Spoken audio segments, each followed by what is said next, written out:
بینەران سڵاف ئیرۆ ئەم لە ئۆفیسا ئەندامی کۆنگرسی ئەمریکی جۆ ویلسنن دیوارن ئۆفیساوی وەکە ئەوەن دەبینن پڕی وێنە باوەڕنامە و بیرەوەرینە ئەو شانازیە بوان دەکەتن چاوە بەعینی شێوەی شانازیە بسێ کوڕێنخوا دەکەتن خزمەتێ لەشکری ئەمریکیدا دەکەن دوو جوانە بۆ دەمەکی درێژ خزمەت لێ عێراقی کردیا لە ئیرۆ ئەم دەگەلوینا بەحسی هەنێک پرسین سیاسیین گرێدای هەرێمێ و کوردستانی دەکەین.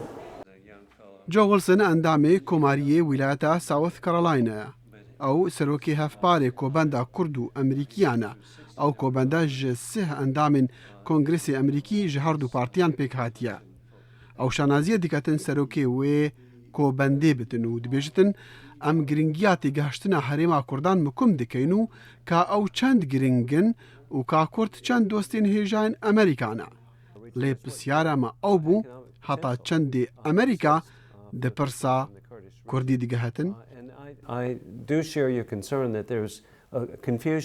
Ez hevbîrim li gel te ku lêknegeştinek heye belê dîsan ez pêşveçûneka mezin dibînim ku herêma Kurda di Iraqê de herêmeka federalî bît û em paşerûja wê dibînin dema Kurda desalat hebît wekî pêkhatin dî.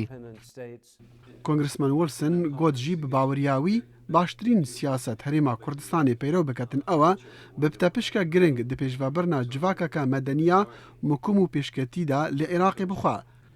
Sebaretkê masî û bikarînana xiraba desthilatê û gendeliyê li cem hinek karbidestên herêma Kurdistanê, Kongresman Wilson bawer diketin çareserkirina wê berpirsyariya xelkê herêmê bixwe ye berî her kesekî dî.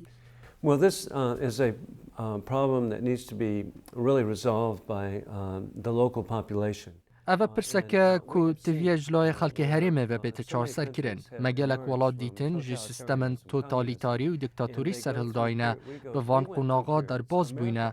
Amerîka jî bi vê qunaxê derbas bûye. Belê xelkê dest pê kir, karbidestin ku helwest li dijî gendeliyê hebûne helbijartin. Lewra ev ji cem xelkî dest pê diket û ew berê xwe bidenê ka kî bi duristî negendele, kî şerê gendeliyê dike.